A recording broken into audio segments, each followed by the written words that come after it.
Salut à tous, salut Pierre, comment tu vas pour ce nouvel épisode ? Bah écoute, toujours aussi bien que d'habitude, et toi ? Moi aussi, je suis très content d'être là parce qu'aujourd'hui, vous l'avez vu dans le titre, on va parler d'un métier qui m'intrigue et qui m'intéresse de fou. C'est le métier de clipmaker. Et pour parler de ça aujourd'hui, on reçoit le S Production, un duo qui a apporté sa contribution sur de nombreux gros clips de la capitale et même au-delà. Hamza, HD La Relève, Yanso, Goutti, ce sont tous des rappeurs que vous avez eu l'occasion de clipper. Les gars, comment est-ce que vous allez ? Super, et toi ? Ça va Moi, super. c'est l'ES Production, enchanté, aka Simon. Moi, c'est Kev Sakinta, je suis l'associé de l'ES Production et ça va très bien. Merci. Les gars, je vais vous poser une question assez simple pour commencer. Le métier de clipmaker, c'est quoi ? J'ai l'impression que les gens ne savent peut-être pas. Est-ce que le clipmaker, c'est plutôt le réalisateur, celui qui monte, etc. Donc voilà, est-ce que ce sont ceux qui pensent le clip, ceux qui le réalisent Comment vous définirez ça ? Personnellement, moi, je me définis en tant que réal, du coup, cadreur, monteur aussi inclus dedans. Mais je pense que clipmaker, c'est un peu un format facile pour expliquer quelqu'un qui fait des clips, tout simplement. Mais je pense pas que c'est vraiment un nom attribué à quelqu'un. Je pense que c'est un peu la facilité du mot, ce qui regroupe un peu l'ensemble du métier. Mais je pense pas que c'est vraiment ça, clipmaker, tu vois. Je pense qu'à n'importe quel clipmaker, tu vas lui demander il est quoi, et il va te donner ses fonctions, tu vois. Donc non, je pense plutôt réel, je dirais. Sinon, ouais, clipmaker, c'est juste le format facile, le format court. Ok, donc le clipmaker, c'est plus le réal, c'est ça ? Ou toi, tu le qualifierais plus comme Non, comme clipmaker, c'est un peu... quand tu vas dans un studio, tu dis l'ingé son, et des fois dans l'ingé son, tu te dis le gars il fait des beats, il fait ci, il fait ça, il fait plein de choses, Ok. tu vois ce que je veux dire.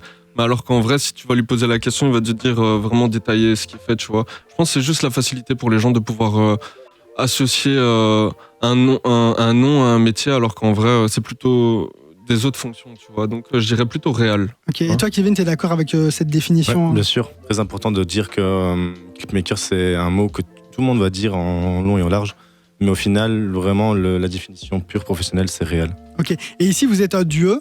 Comment est-ce que vous vous répartissez un peu les tâches ? Est-ce que vous faites la même chose ? Comment vous expliquerez un peu votre travail ? Pas du tout. Moi, je m'occupe vraiment, on va dire plutôt du terrain. Donc, ça veut dire sur l'attaque, c'est cadreur, monteur. Et puis, je m'occupe aussi un peu de ce qui se passe en amont. Après, lui, il va vraiment faire toutes les autres tâches. Ouais, moi, je vais plus m'occuper de tout ce... Ça peut être de la déco, ça peut être les relations clients en amont, les rendez-vous, l'organisation, vraiment tout ce qui englobe un peu tout ce qui est en dehors de la caméra et du montage. Donc, si je comprends bien, toi, t'es plus un peu la tête pensante, l'administratif, Oui, bien et tous ces sûr, mais trucs-là. l'administratif et la tête pensante, il est également au même niveau que moi, Ok. même voire plus, parce qu'il a déjà plus d'expérience aussi. C'est vrai. Et Simon, du coup, plus la technique, quoi. C'est ça, et aussi il est community manager, du coup pour tout ce qui est visuel, Ok. il m'accompagne sur tous les clips, il prend aussi tout ce qui est backstage. Voilà, Et c'est qui est tombé là-dedans en premier ? c'est moi, ça va faire 5 ans. 5 ans. Et t'es tombé comment là-dedans ? Est-ce que c'est par rapport à tes études ? Est-ce que t'étais dans les études d'audiovisuel ou quoi ? ou... Moi j'ai commencé, c'était en secondaire, fallait d'office avoir un appareil photo, donc j'ai commencé par la photo. J'ai grave adoré, j'ai continué, puis mes études supérieures, j'ai été dans la photographie, donc c'est au 75, je sais pas si vous connaissez. C'est une école de street photographie, donc ça veut dire c'est de la photo, tu prépares pas forcément quelque chose en amont, ça va être sur l'instant T, tu vois. Donc c'est se balader en rue, prendre des gens qui marchent, ça va être un reportage sur Tchik ou sur Tchak, et moi j'étais déjà quelqu'un un peu, on va dire, de quartier, quoi, tu vois. Donc je voulais vraiment faire la thématique quartier et prendre des photos des gens de quartier. Ok. Et du coup j'étais à Gansoren, et du coup je prenais en photo un peu tout le monde de la cité, etc. Et il y en a 2-3 que je connais du groupe vraiment depuis des années, et c'est des rappeurs tout simplement, tu vois. Donc je me suis dit écoute, pourquoi pas commencer à clipper. Et du coup on avait fait d'abord une soirée chez moi, c'était n'importe quoi, c'était vraiment la fête, tu vois. Et du coup j'ai filmé, c'était vraiment éclaté, il y a rien qui allait, mais c'était drôle, tu vois. Et t'en as fait un clip ou quoi derrière ou même pas ? Non, même pas, c'était n'importe quoi, tu vois. C'est vraiment n'importe quoi, le type ne marchait pas droit et tout, tu vois. Ouais. Et moi-même, hein. Et après, du coup, j'ai investi un autre appareil photo qui est bien meilleur, celui avec lequel je clippe toujours aujourd'hui. C'est un Sony A7 III. Et du coup, je faisais plein de photos quartier, etc. pour l'école. Et puis, d'un jour à l'autre, je me suis dit pourquoi pas essayer de faire un clip pour une personne que je connais. Donc, c'était pour Kiloa.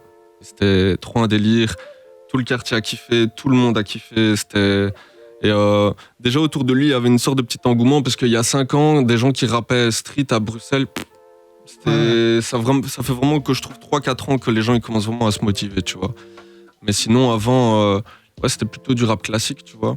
Et du coup, j'en suis venu à le clipper, je lui ai fait un clip, 2 clips, et puis après, je suis arrivé à l'école, j'étais en deuxième supérieur, je commençais à afficher toutes mes photos, tout simplement pour les examens. Et puis j'arrive un jour avant les examens et je dis fuck, je vais faire des clips, et j'ai tout décroché, j'ai pas passé mes examens et je me suis lancé à fond dedans. Donc tu t'es pas réveillé un matin en disant dès le début je vais faire des clips et tout, c'est un peu au fur et à mesure, t'as commencé par la photo et tout, puis t'es tombé là-dedans. Ça m'a un peu tombé dessus, on va dire. Ah oui, non, je dois rajouter quelque chose d'autre juste avant, que ça j'ai pas dit. C'était sur le clip de Broly. Je clippais avec quelqu'un qui s'appelle... Et je n'ai plus son nom, parce que ça date d'hier. C'est pas grave, dédicace à lui. Dédicace à lui, grosse force à lui en tout cas. Mais en gros, il avait pas une caméra de très haute qualité. Et il m'a proposé, écoute, est-ce que tu peux venir sur le clip de Broly, qui moi, après, j'ai habité à Villefort, donc c'est un autre quartier, tu vois. Donc j'étais sur le clip de Broly, avec ma caméra. Le gars, il a monté sur son stab, et là, je me suis dit, si c'est lui qui tient ma caméra dans les mains, et qu'il se passe quelque chose... Et j'ai pas envie que ça se passe. Donc, je tiens le stab. Et en prenant des années de recul, je me dis que le stab, on l'a filmé à l'envers. Donc, le stab était vers le bas, tu vois. Donc, une dinguerie, tu vois. Et donc, j'ai filmé tout le clip. Et puis, au final, il s'est passé un truc entre le clipmaker et l'artiste. Et du coup, je me suis dit, l'artiste m'a plutôt dit, écoute, je te fais confiance. Si tu veux, lance-toi dans le montage du truc. J'ai installé Premiere Pro. Et j'ai pris, 10 jours, j'ai fait regarder que des tutoriels, des tutos, comment on fait. Et c'est tout, voilà, après j'ai envoyé. Et c'est à quel moment que tu t'es dit, peut-être que voilà, je vais m'entourer et que du coup, peut-être Kevin t'a rejoint? Parce que c'est une volonté de toi ou ça s'est fait vraiment naturellement? Ah ouais, d'office, parce que moi déjà, comme je vous l'ai dit avant l'émission, je montre pas trop mon visage, je suis pas trop quelqu'un à m'afficher, mais c'est pas une question de je ne veux pas le faire, c'est juste que j'y pense pas, tu vois, genre vraiment, je suis pas quelqu'un du tout comme ça, tu vois. Et donc déjà de base, j'avais vraiment besoin de quelqu'un qui prenne des petites vidéos en amont, dans les backstage, qui puisse relayer un peu sur les réseaux, s'occuper de mon Instagram. Et puis de fil en aiguille, j'ai vu que ce gars est bourré de talent, donc je me suis dit, écoute, je vais lui laisser un peu plus de liberté, on va dire. Et au final, je sais même pas comment expliquer qu'il en est arrivé là, mais je pense que c'est juste humainement, on se complète vraiment et il a suivi le bateau, on va dire, je sais pas. Et du coup, toi, comment t'as vécu ça de ton côté? Est-ce que du coup, tu t'es dit un jour quand même, je vais peut-être accompagner quelqu'un sur les clips et puis même travailler là-dedans après? Ou est-ce que ça s'est fait par alchimie, vous avez fait connaissance et puis... Pure alchimie, franchement, pure alchimie. Moi, de base, je venais de l'événementiel, j'étais en études d'événementiel à l'EFP. La dernière année, il y avait le Covid, donc ça arrivait dans cette période-là. Et il faut savoir que dans l'événementiel, il y a le community management que tu dois savoir un peu aussi gérer. Et je suis arrivé directement vers Simon une fois en mode bro, il faut que tu gères un peu ton Instagram et tout. Si tu veux, je te donne des conseils. J'étais même pas dans l'optique de vas-y, donne-moi de l'argent professionnellement, etc. Ouais, non. C'est vraiment toi qui vas vers lui pour lui dire. Exactement, c'est ça, tu vois. Et du coup, on se connaissait via déjà un pote. J'étais venu une fois à son anniversaire, mais on se parlait pas trop. Enfin, on connaissait des gens qu'on avait en commun. Et directement, genre en mode le jour de la réunion, entre guillemets, c'était même pas une réunion, on s'est posé, on était tranquille, on a regardé d'autres vidéos, on a parlé et tout. Et directement, c'est venu en mode vas-y, il m'a donné son Instagram, il m'a dit tiens, tu veux le gérer et tout. J'ai dit en mode pourquoi pas. Et de base, j'étais un peu dans tout ce qui était RDH et tout, donc c'était une association événementielle bruxelloise. Ok. Et du coup, j'avais déjà un peu ce truc dans le rap qui m'intéressait petit à petit, mais je ne m'attendais pas à ce que ça prenne une telle ampleur. Et avec la communication, après, à force de venir au tournage, j'ai donné mes idées, j'ai donné des trucs et tout, et finalement, c'est parti en mode, je gère un peu tout ce qui est autour. Et au niveau lui. de la technique, tu gères aussi ou c'est vraiment que réel, etc. Écoute, moi, ça dépend quel clip aussi. En général, ça va prendre un peu de temps au début quand tu peux pas dire ok, je vais te dire tu fais ça. Moi de base je fais de la communication, je fais avec mon GSM, je fais mes petites vidéos, tu vois. Avec le temps, tu apprends à t'affirmer, tu apprends à avoir confiance aussi en toi dans ce que tu vas proposer. Et au fur et à mesure maintenant dans les clips, je peux dire facilement que 30% des idées peuvent provenir aussi de moi si on n'a pas des préparés en amont, que ce soit un street clip, tu vois. Et de ton côté, Simon, c'était aussi une volonté dès le début de faire de ce que tu faisais une sorte d'entité avec plusieurs personnes, ou c'est quand lui arrive avec ses idées pour l'Instagram, etc., que tu te dis que ça pourrait être bien de te structurer aussi et d'avoir des gens qui te suivent dans l'aventure? La vérité, je suis pas trop un calculateur, donc ça veut dire je me suis lancé tête baissée dans le truc. Je me suis dit fuck it, je suis tout seul, mais je vais faire toutes les tâches, c'est pas grave, tu vois. Et vraiment, je travaille vraiment énormément. Genre, je faisais presque 2 clips par jour, tu vois. Sur un moment, c'était vraiment exagéré. Genre, je dormais pas, tu vois. J'étais là focus, street clip, bam, j'en faisais plein. Et puis après, au fur et à mesure du temps, bah, tu prends du recul et tu te rends compte qu'il y a des petits trucs qui manquent, tu vois. Et puis après, je sais pas comment dire, mais la vie fait que. Au final, ouais, il y a des. Je sais pas te dire parce que j'ai pas vraiment. Allez, il y a rien qui est calculé, tu vois. Tout arrive petit à petit maintenant. Qu'il est avec moi, je trouve que je commence à de plus en plus calculer certains terrains, tu vois, avoir un site internet, avoir des checks, tu vois. Il me permet de me structurer mentalement, tu vois, parce que je suis quelqu'un de très libre et je vais vraiment dans tous les sens, tu vois. Et peut-être aussi le fait du coup que lui t'ait pu déléguer certaines tâches. Est-ce que tu as senti que c'était plus facile dans ton processus créatif aussi de travail de délaisser certaines choses qui t'occupaient de fou, comme tu dis, tu faisais 2 clips par jour, mais si en même temps tu dois gérer ta communication, chercher des clients, gérer les projets, faire les décors, nanani nanana, ça devait être un mode de vie assez, comme tu dis, tu dormais pas quoi. Et du coup, le fait que lui puisse prendre certaines tâches aussi et apporter en plus son expertise dans quelque chose qu'il maîtrise peut-être plus que toi, est-ce que toi, du coup, tu as vu ce truc-là de justement, t'arrives beaucoup plus détendu sur un clip où tu as plus de temps pour préparer, mettre en lumière certaines choses, et en plus de ça, il peut donner ses idées. Bien évidemment, au-delà de ça, sur les clips aussi, comme j'ai dit au tout début, il est aussi des fois assistant réel. Donc ça permet que pendant que je monte ma cam, il monte les lumières. Pendant que je parle avec l'artiste principal, je lui dis écoute, tu vas devoir jouer ça. Et il peut aussi faire le rôle de les gars, tout le monde en ligne, tout le monde va se ranger, tu vois. Là où avant, je peux pas tout faire, tu vois. L'énergie. L'énergie, elle part de ouf. Et quand tu rentres chez toi, t'es usé, mais t'as encore le montage à faire et tout, tu vois. Donc tu deviens fou. À savoir que les premiers tournages que j'ai fait avec le S, je l'ai admiré de fou parce que le gars, il est là avec son sac, sa caméra, il est des gars d'un quartier chaud et tout, tu vois. Et quand je voyais tout ce qu'il devait gérer et tout, gueuler sur les gens, les mettre en place, être bien cadré, les lumières et tout, franchement, je me suis dit, c'est un monstre. Hein. Franchement, c'était quelque chose de fort, quoi. Quand je suis arrivé au début, moi je me suis dit bon, je fais mes petites vidéos, mais mon but à final, après, au fur et à mesure, je me suis dit, mais je vais pas rester ici qu'à faire des vidéos, tu vois. Vas-y, viens, on prend de l'ampleur, et du coup, ça s'est passé comme ça. Moi j'ai une question un peu plus pour toi, Simon. Tu vois, en tant que rappeur, producteur, c'est dur de faire sa place. C'est un peu comme dans le foot, il y a beaucoup de talents et au final très peu d'élus. Comment est-ce que ça fonctionne au début? Est-ce que tu fais des clips un peu gratuits pour tes potes? Tu vois, comment est-ce que déjà on fixe la barre des prix? Comment ça fonctionne vraiment au début? Aller chercher ses premiers clients aussi? C'est ça, exactement. Comme j'ai dit, c'est des connaissances, donc des gens que je connaissais personnellement. J'allais pas faire payer. Donc j'ai dû faire 3-4 clips gratuits. Puis après, t'as tes premiers clients qui arrivent tout seuls vis-à-vis du bouche à oreille, tout simplement, ou un visuel qu'ils ont vu, tu vois. Après, j'ai pas envie de dire, il y a 5 ans, aujourd'hui, je vois plein de nouveaux petits, mais il y a 5 ans, sur le marché, je crois qu'en Belgique, en tout cas, je parle pas dans des boîtes de production où il y a un réal, un monteur, un gars qui fait du VFX, l'autre qui fait de la couleur. Je parle vraiment, comme tu dis, clipper, tu vois. Donc clipmaker, donc le gars tout seul. Je pense qu'on était peut-être 3, tu vois. Et tu vois, tu faisais ça gratuit. À quel moment tu t'es dit, ok, là, du coup, c'est ça, gratuit. Et puis après, j'ai mes premiers clients qui arrivent. Là, tu te dis, t'as toujours peur. Tu te dis, si je dis un prix trop haut, est-ce qu'il va fuir? Est-ce que je fais un prix trop bas? Faut que je me respecte. Donc je pense que les premiers, ça devait être rien du tout, hein, 50 balles. Puis tu pars, une dizaine de... Non, je dirais 5-6 clips plus tard, t'es à 100-150 €.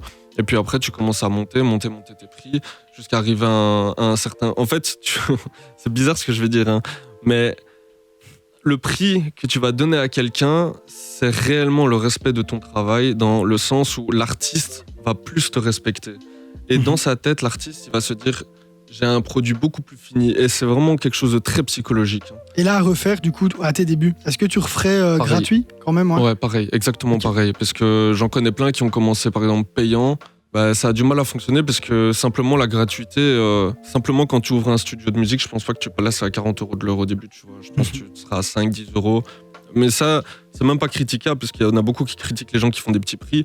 En vrai de vrai, ça casse le marché au début, mais ça te permet de faire ta place. Et une fois que tu as les clients qui arrivent, il faut monter tes prix et respecter les autres. Ça, c'est Mais justement, indéniable. tu vois, les artistes à qui tu faisais gratuit au début, est-ce qu'à un moment, quand tu as commencé à augmenter tes prix, ils t'ont pas dit, frérot, tu m'as fait gratuit au début, c'est bizarre si je dois payer maintenant, peut-être. Tu vois. T'as pas eu ce truc-là en mode un peu des conflits, peut-être avec des gens avec qui tu travaillais dès le départ? Non, parce que au final, c'est qui rend service à qui? Tu vois, réellement, Ah genre ouais. l'artiste, si c'est pas moi qui lui fais un clip, est-ce qu'il aurait déjà fait un clip, tu vois? Donc non, au final, le gars, il a un clip gratuit. Je Bah, parce pense que que, jamais de la vie, si le type il me fait ça, moi personnellement, je le prendrais mal, tu vois. Après, clairement, jamais de la vie, je vais faire payer ces gens-là prix plein, tu vois. Ça, jamais de la vie, parce que ouais, c'est comme le coiffeur qui fait la première coupe à quelqu'un. Je pense que le gars, il va jamais payer la coupe Ok. aujourd'hui plein balle, tu vois. Et puis tu as ce truc aussi de si tu commences gratuitement et puis que tu montes un peu tes prix, etc., avec quelqu'un avec qui tu as noué quelque chose à la base, il sera beaucoup plus à même de te suivre dans ton augmentation de prix parce qu'il sait déjà que vous avez la même vision, vous avez l'habitude de travailler ensemble. Et en plus de ça, il faut aussi comprendre que quand tu arrives à un certain stade, tu as envie de te dépasser, donc d'acheter du nouveau matos, de perfectionner des trucs. Donc c'est des investissements qui vont coûter cher aussi et qui justifient aussi de meilleurs clips, mais du coup des prix un peu plus élevés. Et je pense que c'est des choses que les rappeurs avec qui tu as travaillé au début gratuitement peuvent comprendre aussi si vous vous connaissez et que vous travaillez toujours ensemble, non?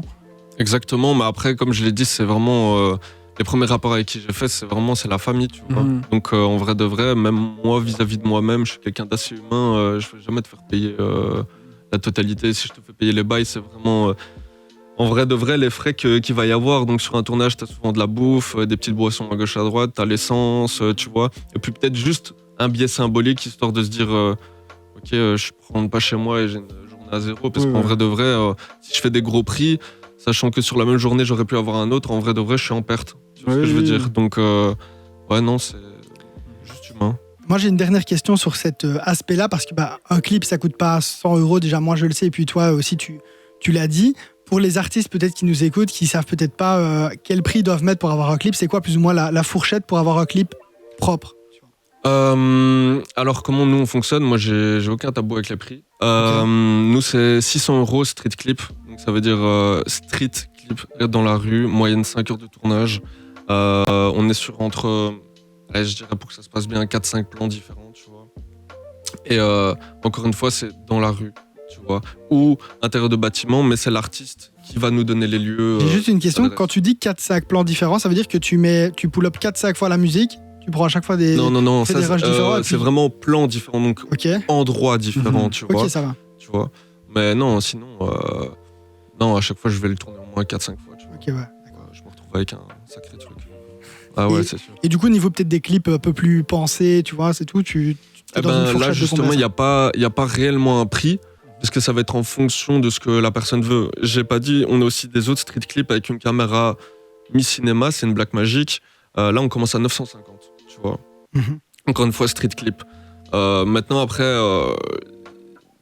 on peut garder du street clip et avoir du budget en plus pour louer des figurants, des voitures, des lieux. Mais sinon, maintenant, s'il faut vraiment un clip pensé, une vraie réal derrière, une équipe, un chef-op, etc. Ouais, des rendez-vous même et tout. Voilà, et des rendez-vous en avance. Du coup, tout va se faire sur devis. Et là, je peux pas te donner de prix. C'est infini comme moins cher, Ok. quoi, tu vois. Ça dépend en fait les idées aussi, le matos dont il y aura besoin, même en termes Le de jour de décor, tournage. le jour de tournage. Voilà, c'est ouais, ok, je capte. Et moi, j'ai peut-être aussi un petit cas de figure à vous proposer. Imaginons que moi, je suis artiste, j'ai mon son qui est prêt et tout, et je vous dis, les gars, je veux le clipper. J'aime bien ce que vous faites, etc. Mais par contre, j'ai aucune idée de comment clipper ce son. Est-ce qu'on peut arriver justement avec aucune idée et ressortir avec un produit fini quali? Et vous préférez quoi justement avec un mec qui vit avec toutes ses idées ou un mec qui dit, les gars, carte blanche? Carte blanche fois 1000. Des fois, les idées sont pas mal aussi. Parfois, les idées sont pas mal, mais et du parfois, coup, les idées sont vraiment éclatées Ouais. et l'artiste veut vraiment s'y tenir. Et je te jure, c'est Du vraiment coup, dur, ce qu'on ça. va faire, nous, quand il vient avec des idées, on va piocher pour avoir quand même l'essence même de ce qu'il veut. Et après, nous, on va le peaufiner à notre manière parce qu'au final, il reste un réel. Donc, ça veut dire que s'il vient chez lui, c'est pour avoir sa patte aussi de vidéo et de qualité d'image qu'il veut. Tu vois. Ouais.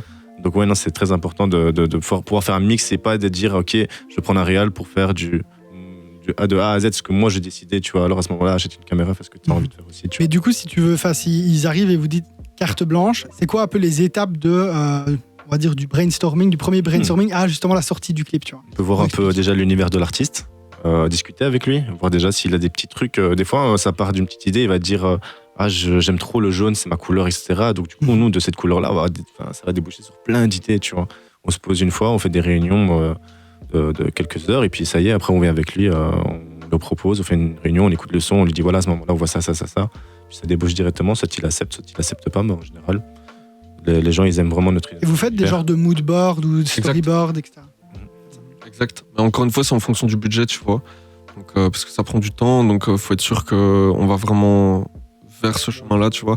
Et encore une fois, souvent on va vers toutes les étapes, on fait toutes les idées, c'est très souvent carte blanche, mais parfois l'artiste après il vient avec des petites recommandations, par exemple pour cette scène-ci ou cette scène-là, tu vois, et là on commence à changer en fonction aussi de l'artiste.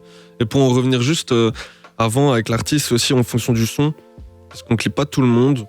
Si quelqu'un il a très mal enregistré son son, par exemple, on n'accepte pas, tu vois. Si le mix est mauvais, par exemple, tu veux dire. Gros, petite anecdote, okay, on va rigoler. Un type il m'envoie.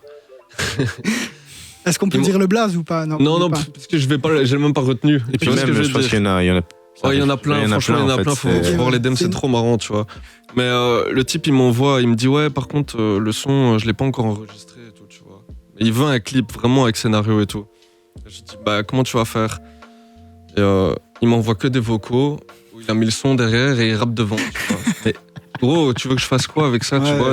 Même pour vous, travailler dans des bonnes conditions, avoir les idées, si déjà t'arrives pas à entendre une syllabe sur deux, ça peut être... Moi, je pense que si l'artiste déjà ne se respecte pas à la base, comment tu voudrais qu'ensuite il va respecter mon travail? Mais surtout que même pour lui, je suppose que quand vous clippez, le son passe derrière, donc tu vas pas mettre les vocaux en arrière-plan et clipper par-dessus des vocaux, et ça tombe, lui, il va même pas enregistrer le son, il va faire quoi du clip après? Ça n'a aucun sens. Il y a un mix master, c'est très important, parce que nous, à l'écoute, peut-être le son il va être bien, mais s'il est mal mixé, mal masterisé, nous, on va être un peu plus en mode c'est un peu ennuyant, parce qu'on pourrait kiffer le son au final, mais vu qu'il y a ce truc de détail. Puis, vous dites pas aussi, déjà le mec, il n'a pas de quoi payer un mix ou payer un master, et qu'est-ce qu'il va payer un clip, tu vois? Il y a peut-être cette réflexion-là aussi de... Non, franchement, il y a des gens, ils ont juste pas de connaissances, et ils sont peut-être, je vais te dire une bêtise, mais peut-être ils sont prêts à lâcher 2000 pour un clip. Et puis au final, pour enregistrer, ils vont le faire chez un frère à lui parce que c'est la facilité, tu vois. Mais ils connaissent juste pas de réal. Du coup, ils vont prendre le premier qui vient. Mais par exemple, pour le studio, ouais, c'est le pote à lui. Donc, on tire confiance alors que c'est nul, tu vois. Voilà, c'est drôle parce que c'est aussi pour ça, nous, qu'on a fait le podcast, tu vois. C'est justement inviter aussi bien des ingés que des réals pour montrer que, en fait, tous les métiers peuvent être importants. Et aussi que chacun explique sa manière de travailler pour que les jeunes artistes qui nous écoutent peuvent aussi... avoir des conseils, connaître des noms et voir un peu comment ça se passe. Et peut-être qu'en écoutant le podcast, il y en a un qui va se dire mais en fait un réel il m'a carotte parce que là j'écoute ça et c'est pas du tout passé comme ça, ou il a accepté, etc. Donc c'est grave intéressant aussi. Et moi j'avais une question, parce que tu dis que, à raison, que quand tu vas chercher un réel, tu vas le chercher pour sa patte. Vous, justement, comment vous l'avez travaillé cette patte? Est-ce que vous avez des inspirations, que ce soit du cinéma, tu m'as dit la photo, de la street photo, aussi de base, tout commence là, ou d'autres clips, que ce soit aux États-Unis, d'autres styles musicaux? Enfin, quelles sont un peu les influences qui sont arrivées dans votre patte? Tu me dis que t'es pas très calculateur, donc je pense qu'il y a beaucoup d'instinct aussi dedans, mais est-ce qu'il y a d'autres choses en plus ou pas? Aucune influence. Rien. Jamais. Je te jure, jamais. Et que ce soit pour n'importe quel clip, je me suis jamais amusé à regarder d'autres clips pour prendre une idée et la changer un petit peu, ou même prendre un autre réal et me dire putain, c'est une dinguerie, je veux vraiment aller là-dedans. Jamais de la vie. Genre, ça a toujours été à l'instinct, même dans mes montages, les couleurs et tout, c'est vraiment comme je ressens la chose. Mais moi j'ai une question du coup pour les storyboards, pour peut-être les gens qui ne savent pas ce que c'est un storyboard. Tu me dis si je me trompe, c'est une succession d'images un peu pour montrer un peu c'est montrer le clip en succession d'images, quoi. C'est un peu ça. Et du coup, si t'as pas d'aspiration et que tu regardes pas d'autres clips, etc., les images, elles viennent d'où du coup? Imaginons, déjà tu penses à un clip en noir et blanc qui tourne peut-être autour je sais pas moi, des balles qu'il pourrait y avoir dans des flingues, tu vois, je sais pas, imaginons. Et du coup, tu veux des balles de 16 mm, des 7.6, tout ce qui est possible. Tu commences à construire les images, comment t'aimerais qu'elles soient juste mentalement. Et puis après, sur Internet, tu vas chercher des images de gun, par exemple. Et puis de là, tu les intègres dans ton moodboard. Mais il n'y a pas de... Je vais d'abord regarder des images de n'importe des films, etc. pour prendre ensuite... Ah ok, la balle dans le film là, etc. Peut-être screen, tu vois. C'est vraiment dans le sens inverse, tu vois. Et à l'inverse, un rappeur est jamais arrivé en vous disant et j'ai vu tel film, il y a des trucs, ça m'a traumatisé, j'aimerais bien un peu cette ambiance-là, cette esthétique-là, et du coup après vous dans ce cas-là vous faites quoi? Vous regardez le film, vous comprenez un peu le délire? Ouais, ou... c'est ça. Ouais. Généralement, on le demande de nous envoyer directement la séquence qu'il veut, parce que Ok. Regardez tout si le à chaque film. fois qu'on a un artiste qui nous montre que des films, ben, sous mon cinéma, il Avatar, se pose comme Avatar ça. 2, tu dois te mater les deux. Non, mais c'est ça, il y a certains artistes, ils arrivent avec des références de dernière série qui est arrivée, ou Chick ou Chak, tu vois. Donc ouais, ça arrive, c'est franchement. Et du coup, donc, si j'ai bien compris, première étape, brainstorming. Ensuite, on propose à l'artiste. Il y a le tournage. Après le tournage, comment ça se passe? Niveau montage, ça prend combien de temps? Enfin voilà, est-ce que tu peux peut-être un peu nous moi, éclairer sur après, ça? dans le contrat, on va dire, c'est 2 semaines maximum et tu as le rendu. Maintenant, après, ça dépend de s'il y a des prestataires, style du sound design, des VFX. Des fois, ça peut prendre un peu plus de temps, tu vois. Et dans ce cas-là, c'est toi qui t'occupes de trouver les prestataires? Bien sûr, Ok. bien sûr. Ouais, j'ai déjà tous les contacts Ok. et ça va être aussi en fonction à chaque fois du budget. Mhm. Et encore une fois, je trouve que chaque prestataire que j'appelle a sa patte, tu Mhm. vois. Comme les gens qui viennent vers moi, et c'est ce qu'il disait très bien Kevin, c'est pour la couleur, ce qu'on va dégager. Donc, au final, moi, quand j'ai un clip et que j'ai une certaine idée, c'est vraiment, j'ai ce type-là en tête, c'est lui qu'il me faut, tu Ok. vois. Ça, obligatoirement. Moi, j'ai une petite question pour toi, Kevin, parce que là, on parle communication. Généralement, c'est les artistes qui communiquent autour des clips qui sortent. Toi, tu bosses du coup pour la com de l'ES Production, etc. Comment tu essaies de communiquer autour justement d'un clip peut-être que vous tournez? Est-ce que tu montes les coulisses, etc. Comment tu En procèdes? gros, déjà, ce qui va se passer, c'est que des fois, il y aura une petite réunion où, quand je sais que la réunion va aboutir à quelque chose, généralement, je vais déjà peut-être faire une petite photo, montrer qu'on est en réunion, etc. Donc ça va être sur les réseaux en story. Après, sur le moment même, je vais commencer à m'amuser, à faire. Dès que j'ai pas une light à la main ou dès que je peux souffler 2 secondes, je vais prendre mon GSM directement une petite story de l'ES en action avec l'élément décor et tout. Je suis pas le gars qui va commencer à parler derrière la vidéo. J'aime pas trop ça. Mais en tout cas, dans les tournages, j'ai été connu pour les vidéos genre TikTok qui ont kiffé les gens. Donc du coup, ouais, c'est comme ça que je travaille. Ok. Et quand le clip est sorti, là, tu communiques toujours autour? Oui. Enfin, on communique du coup, mais plus professionnellement, moins avec le GSM en mode comme ça. Lui, il va faire des screens, on va faire des photos du coup du clip, où il va préparer une vidéo déjà en amont. Et du coup, moi, je vais programmer via Meta Business, je vais programmer du coup la vidéo, le réel qui va sortir en avance avec Ok. les bons hashtags et tout, et les 2 posts qui vont suivre du clip. Donc généralement, on fait des posts de 3 lignes pour garder un feed continu. Ok. Et vous avez parlé de la couleur, de l'univers, l'ES Production. Comment est-ce que vous, en mots, vous allez essayer de le caractériser, ce style-là? Ça a l'air compliqué. Ouais, ça, Moi, c'est je dirais assez, déjà- assez street. Je dirais. En fait, Ouais. c'est le premier mot qui m'est arrivé. C'est street. Ok. Franchement, la vérité, même si j'ai pas envie qu'on soit tout le temps attaché à la street non plus, on aimerait bien en sortir quand même. Mais c'est clair qu'on a commencé dans le rap et par exemple des chanteurs, genre, j'en ai fait un, tu vois. Ouais, tu te vois pas en clipper peut-être? Si, justement, mais je suis tellement associé à ça, c'est tellement la base du truc. Moi, j'ai Oui, commencé du coup, ça fait un là-dessus. cercle vicieux. Les gens te contactent que pour ça, et puis Exactement. du coup, tu sors pas de. Exactement, tu vois. Mais Et, du coup, il y a une volonté aussi de vouloir faire d'autres choses de votre part, et même dans d'autres styles, même dans des trucs auxquels vous pensez Mais pas. actuellement, de là, base. ce qu'on fait, c'est la publicité aussi. Ok. Alors, Ah ouais. c'est vraiment un autre univers. Et franchement, c'est vraiment cool. C'est beaucoup plus structuré et tout. Mhm. C'est mieux payé aussi, on va pas se mentir. Mais c'est vraiment un aspect qui a rien à voir avec la réalisation d'un clip. Tu sais, t'as le côté très humain avec un artiste, tandis que quand c'est publicité, c'est vraiment beaucoup plus professionnel, avec les horaires qui sont respectés. Vraiment, il y a des différents points de vue de cet endroit-là qui pourraient vraiment être intéressants. Et justement, vous avez déjà eu des galères peut-être de retard, etc. Des artistes, je sais pas, le clip commence à 9h, ils arrivent à 9h, mais du soir, etc. Guide Best Bar, par exemple. Ah ouais. Ouais, j'arrive comme ça. Et déjà, on arrive dans son quartier, tu vois. Donc, c'est Barbès. Tu vois, ça craint quand même, tu vois. Mhm. On arrive sur ce corner, il y a plein de gens. Ah, Guy, je sais pas où il est. Moi, je me rappelle hier, j'étais avec lui. C'est bien, grosse soirée. Ouais, du coup, on a attendu 5 heures. Et quand c'est comme ça, tu vas me dire, et je pense que lui, c'est pas lui qui paye, etc. Mais au niveau du paiement, je veux dire, est-ce que s'il y a un retard, parfois tu peux revenir le lendemain, etc. Ou ça, tu fais pas parce que, voilà, comme tu as dit, respect peut-être. C'était les débuts aussi. La vérité, moi, j'étais chaud partir. Ok. La vérité, j'étais chaud partir. Et mes potes, ils me retenaient. Donc, ils étaient vraiment en mode non, on bouge pas. Puis au final, on a bien fait parce que Guy, c'est vraiment quelqu'un de super sympa. La vérité, très humain. Tu pètes de rire avec lui, etc. Tu vois. Donc, ouais, il y avait tout cet aspect-là. Mais moi, en général, ici, sur les clips, même que ça soit à Bruxelles, moi, je donne un retard 45 minutes, je me casse. Ok. Ouais, et ça sert à rien de me recontacter, tu vois. Moi, il y a l'aspect financier, ok, mais je suis vraiment quelqu'un de... Il y a l'aspect humain et on respecte tout le monde. Et c'est pour ça que je cherche vraiment des gens avec des sons qui sont déjà bien mixés, parce qu'ils respectent déjà son travail de là, tu vois. Il va me respecter avec moi sur le prix. Et puis après, il y a ce respect de... on a une heure... Ça peut arriver en retard, tu vois, mais quand c'est des fois des heures, 2 heures... Ouais, ou à la limite, si c'est un imprévu de dernière minute, qui est au moins un truc, je sais pas, on est coincé dans les bouchons, si c'est un artiste qui vient par exemple de Paris, ou à l'inverse, c'est toi qui dois bouger, je sais pas, un décès, une maladie de dernière minute, c'est des choses qui arrivent. Et dans ce cas-là, tu préviens, mais c'est vrai que ça reste du travail, mine de rien, que ce soit pour vous, même pour l'artiste. En fait, l'artiste, après, c'est quand même lui qui va utiliser le produit fini.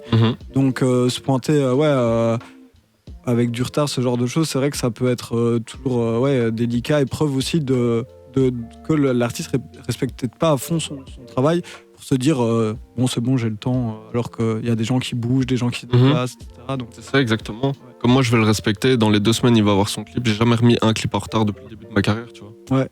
Et ça vous est déjà arrivé de devoir recommencer un clip parce que X ou Y, donc que ce soit dans l'équipe du rappeur ou que ce soit vous de votre côté, vous vous êtes dit ouais non, au final le produit fini. Non, jamais eu ça, mais ça peut arriver que, par exemple, peut-être il manque une scène où on trouve que le clip est un peu moins bien, mais si je vois que c'est, on va dire, de mon erreur, parce que moi j'ai peut-être pas visionné une scène qui manquait, bah let's go, on le refait ça le lendemain, tu vois. Mais la vérité, je crois que c'est jamais arrivé. Peut-être, ça me dit rien dans ma tête. Je dirais peut-être une fois parce qu'on en a fait beaucoup, mais c'est jamais arrivé, je pense. Donc, Et ça vous est déjà arrivé à l'inverse de sortir un clip et vous étiez pas hyper satisfait du rendu, mais c'est l'artiste il voulait ça, donc il a bien fallu. Pas ultra pas satisfait, mais en tout cas que le rendu n'est pas réellement comme on l'avait pensé. Mais ça, c'est qu'en général, on n'a pas la carte blanche à 1000%, tu vois, et que l'artiste, il va dire « Mais t'inquiète, j'ai vraiment un lieu de fou. Ouais, j'ai déjà eu ça, et c'était pas cool, tu vois. » Mais l'artiste va être content en général. C'est juste nous, de notre côté, on aurait kiffé que ce soit comme ça, tu vois. Du coup, tu as dit que tu rendais tous tes clips après 2 semaines après. En général, tout le processus, ça dure combien de temps pour un clip, du moment où l'artiste te contacte à quand le clip sort, ou quand, en tout cas, toi, tu lui rends le clip? Franchement, ça peut varier de fou malade. Donc, pour un street clip, par exemple. Franchement, si, imaginons, je me dis, j'ai beaucoup de travail, je fais tous mes montages beaucoup plus rapidement que j'avais prévu. J'avais des clips qui sont prévus dans 3 semaines. Là, j'ouvre un peu les DM, je check un peu les sons de tout le monde, le son qui me botte le plus, et que c'est dans les derniers qu'il m'a envoyé. Let's go, si c'est le lendemain ou dans les 2 jours, on peut le faire direct. Et après, direct, si j'ai plus de montage à faire, dans les 3-4 jours, je sais te rendre le clip, tu vois. Donc sur une semaine, je sais tout faire. On va ici un peu changer de sujet, on va parler des clips, mais vous avez pas l'impression que sur YouTube, justement, les chiffres, je pense que c'est même pas qu'une impression, c'est un fait, simplement. Les chiffres autour des clips, ça a malheureusement diminué. Comment vous voyez ce truc-là? Comment vous essayez peut-être de justement rivaliser avec cette baisse-là, parce que c'est quand même votre corps de métier, quoi. Tu veux parler? Ouais, je pourrais bien. En vrai, je pense que pour nous, ça change pas grand-chose. C'est un peu plus dommage parce que la base de notre travail passe sur YouTube en image basique. Mais au final, les gens ont toujours besoin de visuels pour communiquer sur leur musique. Donc que ce soit même des trucs qui vont finir sur Instagram, sur TikTok ou quoi, finalement, nous, on va toujours travailler dans la vidéo, tu vois. Si la demande à un moment va augmenter, par exemple, pour des vidéos réelles, etc., nous, nos prix vont augmenter obligatoirement aussi, de manière à ce qu'on soit rentable, tu vois. C'est juste dommage, vu que l'algorithme YouTube, je pense, s'est rendu compte qu'il y a beaucoup d'argent à se faire. Donc, du coup, ils aiment bien tout ce qui est YouTube ADS, où tu vas commencer à sponsoriser et tout. Même s'ils deviennent très chiants aussi avec ça, où tu dois faire attention à ce qui est dans l'image et tout. Et tu penses que c'est que l'algorithme, ou c'est plutôt aussi peut-être les auditeurs qui s'intéressent justement moins Il y a de ça, obligé, il y a de ça. Mais je pense qu'il y a beaucoup d'algorithmes où il faut vraiment travailler ça. Et les auditeurs, oui, il y a tellement de rappeurs maintenant qui commencent à se créer, qui commencent à rentrer dans le game. Et le problème, c'est que il peut avoir sur 10 personnes, il peut avoir un bon, et tu vas pas le voir parce qu'il y a tellement de gars, ils vont poster et tout, que tu dis un flemme de faire attention. Ouais. Quoi. Et surtout que j'ai l'impression que les clips, en fait, deviennent très stéréotypés en fonction de ce que le rappeur va faire. Tu vois, t'as les rappeurs qui courent dans la forêt, t'as les street clips, mais tu vois, c'est à une époque où il y en avait un qui sortait par semaine, 2, 3. Là, on a un truc où chaque semaine, t'as peut-être 10 street clips qui sortent, 10 mecs qui courent dans la forêt, 10 clips un peu plus recherchés, 10 clips lifestyle, et ce genre de trucs. Mais il y a moins je trouve qu'il y a moins d'innovation ou de choses pour se démarquer. Est-ce que c'est quelque chose que vous voyez aussi, vous, peut-être dans vos demandes ou... Je suis 100% d'accord avec toi. Hein. Je pense qu'il y a 5-6 ans, quelqu'un qui sortait une Ferrari derrière, ça impressionnait. Je pense qu'aujourd'hui, plus personne n'en a rien à faire. Tu vois ce que je veux dire? On est dans un ère aussi où les gens commencent vraiment à faire du bif. Donc au final, louer quelque chose à 1000 € derrière, ça impressionne plus trop vu que c'est le même prix de ta sacoche, tu vois. Tu vois, il y a tout ça. Et puis je pense que le monde de la vidéo évolue et a toujours évolué. Et je pense que quand Netflix est apparu, tous ceux qui étaient dans le cinéma, ils ont dû avoir peur, tu vois. Alors qu'en vrai, ça a dû créer beaucoup de petites des micro-entreprises dans le cinéma, tu vois. Donc je pense que il y a à chaque fois un mal pour un bien. Je pense que maintenant, on a de plus en plus ça, des gens qui demandent pour des shorts, pour des réels, pour des TikTok, tu vois. Donc c'est la même chose, mais vraiment au format vertical. Et puis moi, personnellement, ce qui me fait vraiment peur, c'est l'IA. Là, le fait que t'as quelqu'un, il peut être sur son ordinateur, faire une peau de banane et puis la transformer en un building avec 3 notes, tu vois, en 3 clics. Tu te dis, mais ça fait vraiment peur. Et vous, c'est pas quelque chose, justement, l'IA avec lequel vous allez essayer de peut-être jouer aussi dans vos réalisations à la demande. Ouais, je pense qu'instinctivement, nous, on va rester très humains, on va essayer de faire notre truc de notre côté, mais à la demande, je pense que c'est pas un truc qui nous choquerait. Quand c'est sorti au début, on a vu 2-3 clips qui sont sortis comme ça, mais directement, comme tu as dit, stéréotypé, après, t'as tout le monde qui a voulu faire ça. Donc tu vois un clip et toujours tu vois des passages de IA et tout le temps. Le premier, tu dis waouh, c'est stylé, le type, il a pensé à ça. Mais après, quand on a vu 5-6, ça fait aller, ça va, c'est bon. Et moi, j'ai l'impression aussi qu'en fait, le clip ne va jamais vraiment mourir à 100%, mais j'ai l'impression que ça va devenir quelque chose de beaucoup plus exceptionnel dans le passage d'un artiste, donc il va peut-être faire moins de clips, mais quand il va faire un clip, il y aura plus de budget, plus d'ambition derrière. Est-ce que aussi, vous, c'est quelque chose que... Enfin, en fait, comment vous voyez un peu l'évolution du format clip? Quand je parle du format clip, je parle pas de réel TikTok, je parle vraiment du clip, son, image, YouTube, voilà. Moi, je pense qu'il faut raccorder ça avec les réseaux. Et c'est ça qui fait toute la diff. C'est qu'avant, les gens faisaient des clips pour que ça ramène des gens sur les réseaux.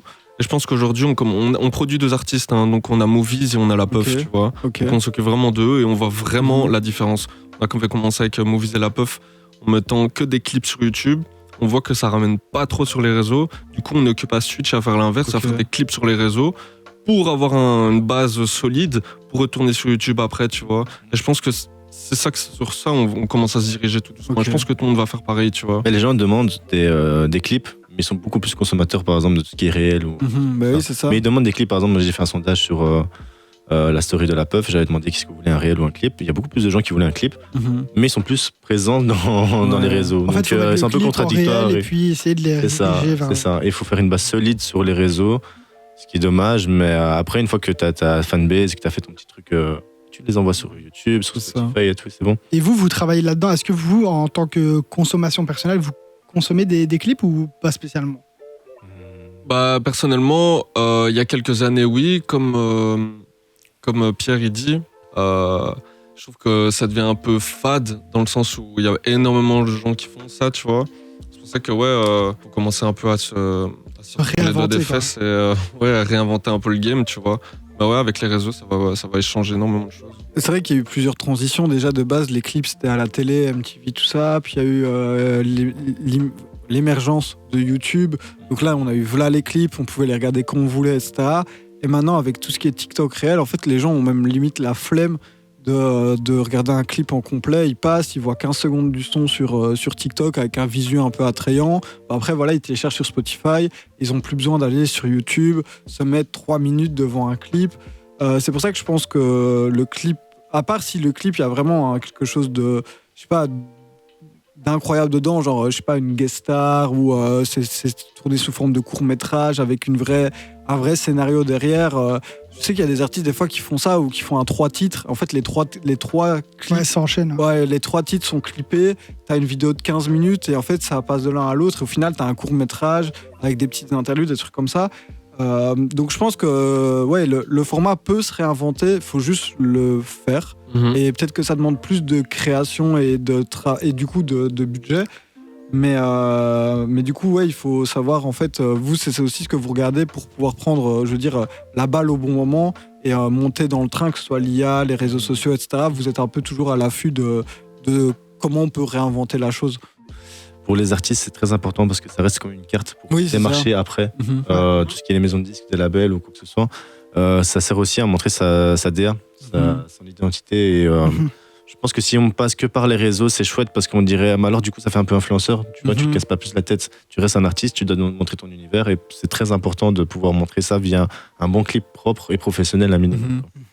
Bon, les gars, on arrive tout doucement à la fin de l'épisode, donc on va basculer sur des questions un peu plus chill. C'est quoi le clip que vous avez tourné dont vous êtes le plus fier ? Alors, si vous devez vous présenter en un clip à un client qui voudrait avec vous, qui n'a jamais vu votre travail, quel clip est-ce que vous lui montrez ? Il y en a tellement que j'aime, donc il n'y en a pas un qui me vient vraiment à l'esprit. Il y en a, ce sera peut-être pour le montage, d'autres pour peut-être juste les artistes que tu as clippés. Exactement, et c'est même pas... non, même pas, c'est vraiment juste par passion, tu vois. Donc, je pense que tous mes meilleurs clips, c'est pas forcément des gens les plus connus non plus, tu vois. Mais... des fois, je suis fier d'avoir un clip qui a vraiment buzzé, tu vois, juste par fierté de me dire, ok, cool, on a réussi à péter ensemble. Mais, je sais pas, moi, celui-là que je sais qui revient beaucoup et qu'on m'a dit beaucoup, c'était Kiba Vouloir. Donc, celui-là, parce qu'il est très simple, c'est vraiment tourné en 2 heures, tu vois. Mais comme quoi, des fois, le montage fait que l'énergie aussi. Il y avait celui-là de G-Gold qui était aussi très simple, cool. très propre. Et, toi, c'est celui-là ton préféré ? Dans la simplicité, vraiment dans un truc très simple où on arrive, on se casse pas la tête, on doit filmer, franchement. Et il dégage quelque chose d'un univers et un truc vraiment très très fort, tu vois, par rapport à ce que lui va proposer au niveau vidéo et ce que l'autre va proposer au niveau de son rap. J'ai une question encore plus compliquée, que tu vas détester, je pense. S'il y avait un clip dans le monde entier que tu aurais kiffé faire, ce serait quoi ? Et toi, pareil, Kevin, essaye déjà d'y réfléchir. Quand tu dis kiffer faire, ça veut dire un clip qui est déjà sorti, mais que j'aurais aimé que ce soit moi à la réal, par exemple. C'est ça, ouais. Je saurais même pas te répondre à cette question, parce que comme je t'ai dit, je prends pas d'inspiration. C'est pas en mode, là j'en ai même un qui vient dans ma tête, je me dis, Et du coup, un son qui a été clippé ou pas, mais où tu te dis, vas-y là, même tout style musicaux confondu, tout pays confondu, où tu t'es dit, vas-y, t'écoutes ce son-là, et à chaque fois que tu l'écoutes, t'as des images en tête, et tu te dis, ce serait bien quand même que je puisse le mettre en image moi, quoi. Pierre, il veut vraiment que tu répondes à cette question. Tu peux regarder juste le titre du son. Oui, vas-y. Vraiment. Moi, je vais répondre en attendant. Vas-y. Moi, j'ai du coup Bad Bunny, j'aime beaucoup sa musique, donc du coup dans sa réelle et tout, j'aime la plupart des clips qu'il fait. Sinon, en rap français, je sais que Oudi est très chaud. Qui ? Oudi, ouais. Là, pour l'instant, j'ai pris une vraie claque au niveau sonore et au niveau visuel. Je trouve qu'il a vraiment cette patte artistique, cette DA qui est développée et tout. Donc, c'est vraiment chaud. Ok, Pierre, toi, il y a un clip que j'aurais aimé réaliser. Genre ton clip préféré, genre le clip qui t'a tarté quand tu l'as vu. Et je crois qu'on avait déjà répondu à cette question dans l'épisode 2, là, mais bon, ça date. Donc peut-être ça a changé. Moi, ça n'a pas changé, personne de mon côté. Moi, je sais pas, c'est du côté des States, en vrai, c'est ceux que je me dis, ils ont pas vieilli. En vrai, quand je vois des trucs, je me dis, ça a pas vieilli. En France, comme ça, j'ai pas d'idée. C'est vrai que j'y ai pas réfléchi, mais j'ai pas trop d'idées. Mais moi, j'aime bien un peu les clips à concept, court-métrage. Okay. Ça, c'est un truc que je kiffe de fou. T'accroches vraiment du c'est ça, la fin, en fait, où vraiment je regarde un court-métrage et je me dis, il y a une plus-value. Tu vois, c'est pas juste, vas-y. J'aime bien les clips lifestyle, en vrai, parce que t'as des belles images. Le dernier clip, Meiro à Jeune Crack, par exemple, je le trouve exceptionnel en termes d'inspi du cinéma asiatique, en termes de construction des plans, de jeu de caméra. D'ailleurs, le réal est trop chaud. Metanoia, je pense, un truc comme ça. Trop chaud. Il avait fait des clips pour Slimka aussi, qui a des bêtes de visu. Qui sont toujours ultra référencés en termes de cinéma, mais sans non plus être pompeux. Ça veut dire que t'as pas vu les films, c'est pas grave. Tu comprends le clip quand même. Mais quand en plus de ça, t'aimes le ciné, y a des inspi de fou. Mais par exemple, là, j'ai adoré le clip. Mais je trouve que ça n'avait aucun rapport avec le son. Ça arrive. Et tu vois, ça m'a frustré. Je me suis dit, purée, peut-être s'ils avaient même clippé Fast Learner de la même façon, donc qui est un autre titre du projet, de la même façon, peut-être ça collait mieux. Mais du coup, ça, tu vois, j'ai eu la frustration, ce truc de, vas-y, visuellement, on me donne un truc qui est trop beau, qui est trop chaud, qui est un peu innovant, en tout cas, qui a plein de bonnes idées. Mais vas-y, ça colle pas avec le son. Et pour moi, c'est ça, le clip, c'est que ça doit être vraiment une plus-value au son. Et ça doit être du coup. Mais du coup, non, moi je me souviens d'un clip de Young Thug qui m'avait marqué où en gros le clip commence par. Young Thug n'est jamais arrivé au tournage, un truc comme ça. Et en fait, c'est une sorte de poupée de lui avec une énorme tête qui roule dans une Lamborghini pour enfants. Ok. Et dans des sortes de rues à Los Angeles. Et en fait, c'est juste une blague. Mais moi, le clip il m'avait trop marqué parce qu'en plus, t'as des effets visuels de fou. En vrai, t'aurais pu. Et je trouvais la blague trop cool, en fait, le truc, Ça change, le contre-pied. c'est innovant, voilà. c'est... Ouais, c'est ça. Je pense que t'aurais pu faire ça avec Guy de Besbar, peut-être s'il était pas. Mais après, moi, je tiens juste à dire un truc, du coup, c'est big up au Quinry, parce qu'ils ont une autodérision de fou malade, alors que je trouve qu'ici en Europe, on est vraiment en mode. Le premier, par exemple, même ici en Belgique, qui va oser faire un truc un peu fou. Oh, il va être jugé de fou, mais de fou, tout le monde va le critiquer, gros, c'est une folie. Il faut oser, c'est ce qui marque, hein, franchement. Ouais. Moi, sinon, El Grande Toto Sarcel, j'ai regardé, incroyable ce son, il est incroyable. Pour la vibe, parce qu'en vrai, il rappe en arabe et je comprends rien, tu vois. Donc, c'est vraiment le ressenti, il y a moyen de faire des trucs de fou, tu vois. Mais le clip El Grande Toto le Fa, je trouve que c'est un clip aussi de fou. Maintenant que tu t'emballes, c'est. Ouais. Et pour ce coup, t'as vraiment le truc de scénario couplé au clip. Genre, c'est pas un court-métrage où en mode on va te raconter, mais tu sens qu'à travers les images, à travers ce qui est véhiculé, donc je pense que tu les suis au Maroc, du coup. Et du coup, t'as Toto qui est plus dans un truc street, aller au contact des gens, etc. Et le Fa qui est plus dans une sorte de maison un peu plus luxueuse avec des décors un peu plus baroques, etc. Et du coup, tu as le contraste entre les deux et qui correspond à ce qui se raconte aussi un peu dans le son. Et ça, je trouvais ça trop fort. Et en plus, c'était grave bien filmé en termes d'image.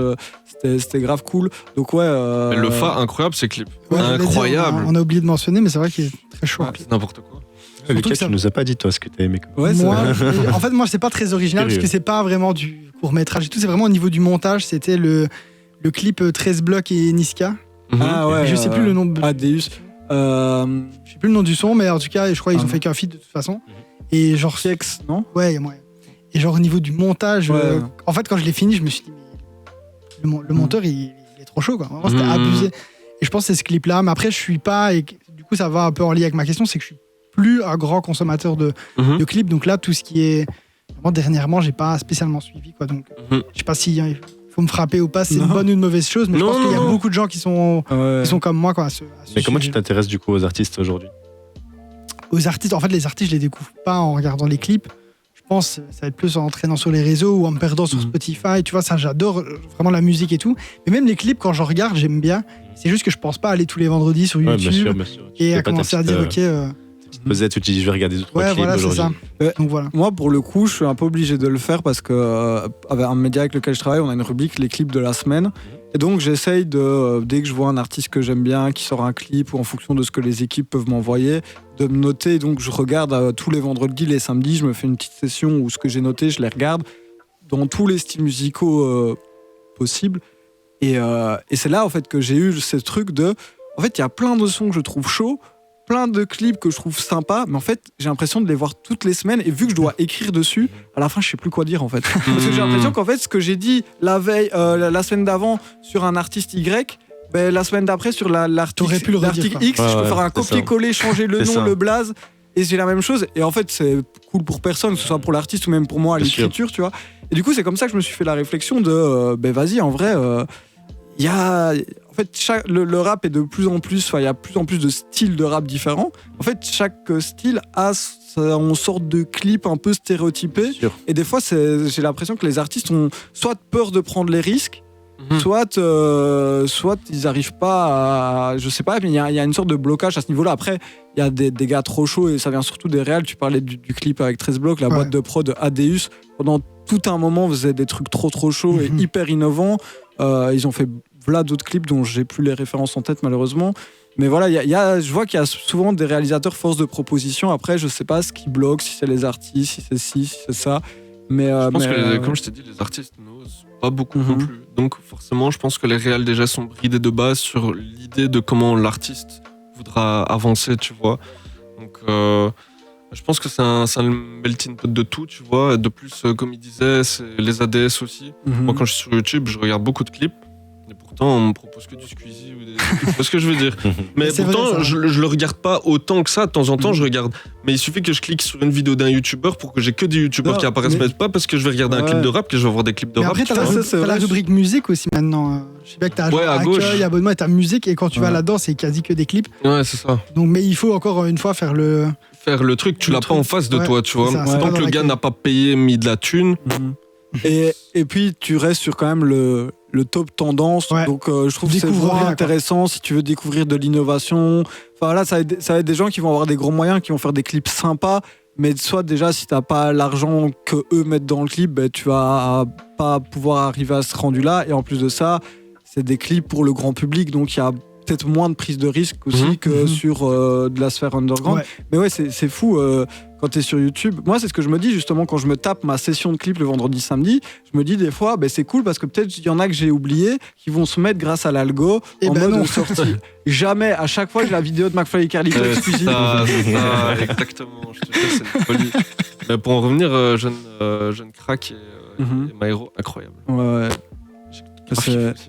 Mais je pense que c'est le Real qui m'a le plus tarté sur ces derniers trucs. Il avait fait un clip pour Slimka aussi en mode Old Boy. Tu as la Mhm. fameuse scène avec, où en fait c'est un travelling horizontal où Il utilise les termes. dans une sorte dans une sorte de tunnel où il combat et ça allait, pour le coup là ça allait grave bien avec le son.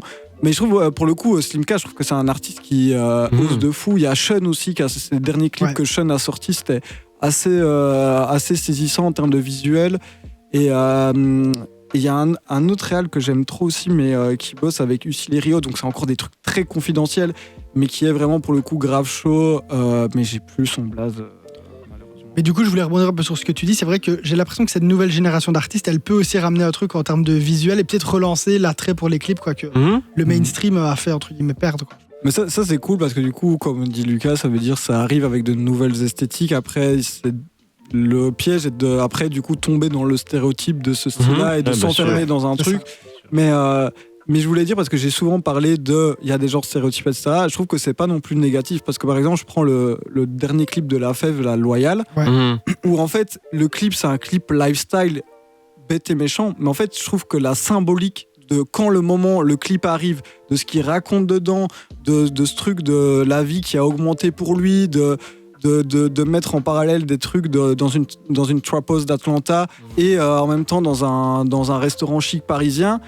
En fait, tout est giga cohérent. Et genre vraiment, quand je regardais ça à la fin, j'étais là, c'est bon, il a réussi. Et du coup, quand tu le suis depuis le début, ben voilà, je trouve que c'était parfait en fait. Et c'est pas j'avais pas besoin qu'il me raconte un court-métrage, qu'il me fasse quelque chose d'ultra innovant. Là, je trouvais que la symbolique, elle était parfaite. Mais quand c'est le 7e clip que tu fais où tu te filmes dans la rue à New York, Tokyo, et puis je sais pas, là je me dis, frérot, je sais pas, donne-moi plus quoi. Après, quand tu fais, t'es un artiste et que tu donnes tout le temps à 200%, par exemple, je pense à Ziak qui va toujours donner des claques au niveau visuel ou essayer de faire la même chose sonore, on peut plus vite être déçu, Oui, ce genre aussi, d'artiste, à un certain moment, que si y en a un, il va se dire, ok, bon, c'est un petit son tranquille, on va envoyer un c'est petit ça. visuel comme Ouais. là. Ouais. Mais ouais, non. Ah, super. Bah, les gars, écoutez, un grand merci déjà pour toutes ces informations sur le métier. Aussi, Avec un plaisir. grand merci d'être venu, d'avoir fait le déplacement. Merci aussi au Big P d'être, comme je l'ai dit, Toujours un toujours Big P, là. le Big P. toujours un Big P, c'est son surnom dans le podcast. Ça va, c'est lourd. Et merci justement aussi à vous qui nous écoutez.